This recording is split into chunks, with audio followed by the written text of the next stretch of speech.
Hello বন্ধুরা, video editing এর pro লেভেলের এই ভিডিওতে আপনাকে স্বাগতম। এই ভিডিওতে ভিডিও এডিটিং এর এমন কিছু টেকনিক আপনাদের সাথে শেয়ার করা হবে যেটা শেখার পরে আপনিও হয়ে উঠবেন এডিটিং মাস্টার। প্রো লেভেলের এই টেকনিকগুলো আমাদের সবারই জানা উচিত। তাহলে চলুন এডিটিং টেকনিকগুলো আমরা জেনে আসি। ভিডিওটা শুরু করার আগে আপনাদের কাছে আরও একটি রিকোয়েস্ট থাকবে, আপনি যদি এই চ্যানেলে নতুন হয়ে থাকেন তাহলে অবশ্যই চ্যানেলটিকে সাবস্ক্রাইব করে আমাদের পাশেই থাকবেন। ধন্যবাদ। তো আপনার অডিয়েন্স যে আপনার ভিডিওটা দেখবে তার অ্যাটেনশন আপনার ভিডিওর ওপর আনতে হবে। কি ফ্রেমিং কিভাবে অ্যাড করবেন তাহলে চলুন আমরা দেখে আসি। তো আমরা ইনশট অ্যাপ্লিকেশনটির মাধ্যমে ভিডিওটা আপনাকে দেখাবো। আপনি অবশ্যই ইনশট অ্যাপ্লিকেশনটা ডাউনলোড করে নেবেন। তো নেওয়ার পরে ইনশট অ্যাপ্লিকেশনটার ভেতরে প্রবেশ করবেন এবং প্রবেশ করার পরে আপনি ভিডিও অপশনে ক্লিক করবেন। তো এখান থেকে আপনি একটা ভিডিও আপনার এখানে রাখবেন। তো ভিডিওর উপরে এবার একটা টেক্সট আমরা অ্যাড করব, এজন্য এই টেক্সট অপশনটির উপরে ক্লিক করব। করার পর আবারও টেক্সট অপশনটির উপরে ক্লিক করব। তো এখান থেকে আমরা একটা টেক্সট এখানে নিয়ে নিব।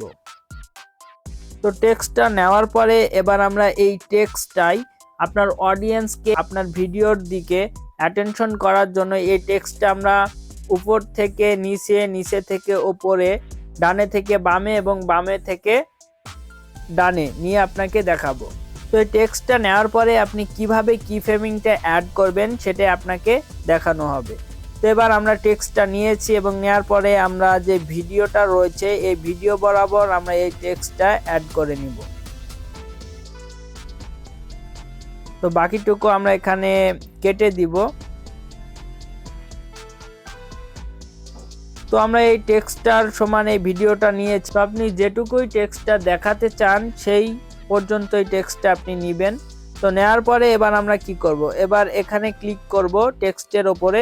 ক্লিক করার পর টেক্সটটা প্রথমে আমরা একদম এই কর্নারে দিয়ে দিব। তো দেওয়ার পরে এখানে যে টেক্সটটা রয়েছে টেক্সটটার উপরে ক্লিক করবেন এবং এখানে যে ফ্রেমিং নামে যে একটি অপশন দেখতে পাচ্ছেন এই ফ্রেমিং অপশনটির ওপরে আপনি ক্লিক করবেন। প্রথমে এটা একদম এই পাশে দিয়ে দিবেন। তো দিয়ে দেওয়ার পরে এই ফ্রেমিং অপশনটির ওপরে ক্লিক করবেন। তো এখান থেকে আবারও আপনি এই টেক্সটটার ওপরে ক্লিক করে এই রেখাটা, এই দাগটা এই বরাবর আনবেন। তো আনার পরে এই টেক্সটটা নিয়ে চলে আসবেন মাঝখান বরাবর। এখানে আনার পরে এটা আবারও সিলেক্ট হয়ে গেছে। তো এবার আবারও আপনি এটা এদিকে আনবেন। তো আনার পরে এই টেক্সটটা একবারেই এদিকে নিয়ে চলে যাবেন। তো এদিকে নিয়ে যাওয়ার পরে এবার কি করবেন, এবার আবারও আপনি এটা এদিকে নিয়ে আসবেন এবং এই টেক্সটটা নিয়ে চলে আসবেন উপরের দিকে। তো আনার পরে এখান থেকে আবারও এই রেখাটা এদিকে টান দিবেন এবং এটা নিচের দিকে নিয়ে চলে আসবেন। তো নিচের দিকে আনার পরে আবারও এটা এদিকে টান দিবেন। তো দেওয়ার পরে এটা মাঝখানে নিয়ে আসবেন। তো রেখাটা এভাবে ছোট করে নিয়ে আপনি আবারও এ পাশে হালকা টান দিবেন এবং এই রেখাটা বড় করে দিবেন। তো এভাবে আপনার জুম ইন জুম আউট ও এখানে হয়ে যাবে। এবার আপনাদেরকে দেখানোর জন্য এবার আমরা এই টেক্সটটা প্লে করে দেখছি যে কি ফ্রেমিংটা অ্যাড হয়েছে নাকি। তো এখানে আপনারা দেখতে পাচ্ছেন যে আমাদের টেক্সট অ্যাড করেছি সেই টেক্সটটা কি ফ্রেমিং, মানে উপর থেকে নিচে, নিচে থেকে উপরে, জুম ইন জুম আউট সব কিছুই হচ্ছে। তো এভাবে আপনারা এই টেক্সটটা এখানে কি ফ্রেমিং অ্যাড করতে পারবেন। তো এবার আমরা একটা পিএনজি অ্যাড করে আপনাদের দেখাবো। তো এখান থেকে আমরা পিএনজিটা নেওয়ার জন্য পিপ যে অপশনটি রয়েছে এই অপশনটির উপরে আপনারা ক্লিক করবেন। এখানে ক্লিক করার পর আপনারা যে পিএনজি ফটোটা নেবেন সেটা এখানে নিয়ে নেবেন। তো নেওয়ার পরে এই ফটোটা একদম আমরা যতটুকু রাখবো ততটুকু দিয়ে নিচ্ছি।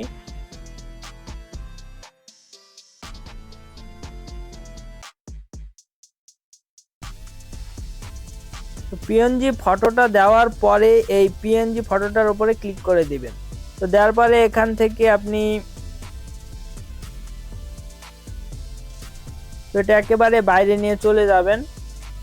তো পিএনজি ফটোটা আনার পরে এখানে আপনি একটা কি ফ্রেমিং এটা এখানে প্রথমে সিলেক্ট করে দিবেন।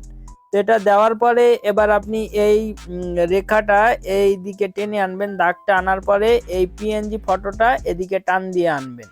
তো এটা আনার পরে আবারও আপনি এই রেখাটা এদিকে আনবেন, আনার পরে এটা আপনার যেখানে ইচ্ছা আপনি সেখানে দিতে পারবেন।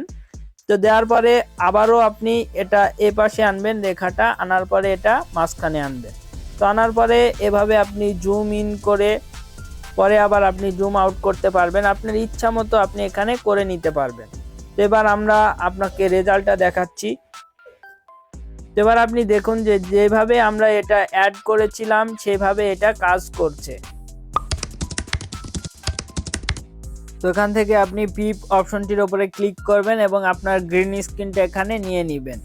তো গ্রিন স্ক্রিনটা নেওয়ার পরে এখান থেকে আপনি ফুল স্ক্রিন করে দিবেন এবং ফুল স্ক্রিন করার পরে এটা এই পাশে টান দিবেন। তো টান দেওয়ার পরে এখান থেকে আপনি গ্রিন স্ক্রিনটার উপরে ক্লিক করবেন, করার পরে এখান থেকে ক্রোমা যে অপশনটি রয়েছে এই ক্রোমা অপশনটির উপরে ক্লিক করবেন। তো ক্রোমা অপশনটির উপরে যাওয়ার পরে যে গোল একটা দেখতে পাচ্ছেন সার্কেল, এই অপশনটার উপরে ক্লিক করবেন এবং টান দিয়ে এই পাশে ধরবেন। ধরার পরে এখানে আপনি দেখতে পাবেন যে আপনার যে গ্রিন স্ক্রিনটা রয়েছে সেটা এখানে রিমুভ হয়ে গেছে। তো আপনার এইভাবে যদি হালকা যদি আপনার শরীরের সাথে যদি এই নীল কালারের এই গ্রিন স্ক্রিন থাকে তো আপনি এটা কম বেশি করে নেবেন, সেটা একটু বাড়িয়ে দিবেন, গ্রিন স্ক্রিনটা পুরোপুরি রিমুভ হয়ে যাবে। তো রিমুভ হয়ে যাওয়ার পর এখান থেকে টিক চিহ্ন যে অপশনটি রয়েছে এই অপশনটির উপরে আপনারা ক্লিক করে দিবেন। তো এখানে ক্লিক করার পর এখান থেকে আপনি এই অ্যানিমেশনটা বড় করে নেবেন। তো এটা বড় করার পরে এখান থেকে অ্যানিমেশনটাকে আপনি যদি এখানে ওখানে নিয়ে যেতে চান, উপর নিচ করতে চান, তাহলে সেটাও করতে পারবেন। তো এখান থেকে আপনাকে অ্যানিমেশনটার কর্নারে নিতে হবে এবং এই অপশনটাকে সিলেক্ট করে দিতে হবে। তো এটা সিলেক্ট করে দেওয়ার পরে আবারও আপনাকে এই পাশে টান দিতে হবে এবং এখানে রাখার পরে অ্যানিমেশনটা এদিকে আপনাকে নিয়ে আসতে হবে। তো নিয়ে আসার পর আবারও এটা যদি আপনি জুম ইন জুম আউট করতে চান তাহলে আবারও আপনাকে এভাবে এই পাশে রাখতে হবে। তো রাখার পরে এভাবে আপনি এখান থেকে এটা ছোট বড় করে নিতে পারবেন। তো এখান থেকে অ্যানিমেশনটা যদি আপনি মনে করেন যে এটা চলে যাবে তাহলে এখান থেকে আপনি আবারও এটাকে নিয়ে বাইরে চলে যাবেন, তাহলে এটা বের হয়ে যাবে। তো এবার আমরা দেখি আসলে এটা কাজ হয়েছে কিনা। তো দেখার জন্য আমরা দেখুন ভিডিওটা চালু করে দিয়েছি এবং আমরা যেভাবে কাজটা করেছি সেভাবেই কিন্তু কাজটা হয়ে গেছে।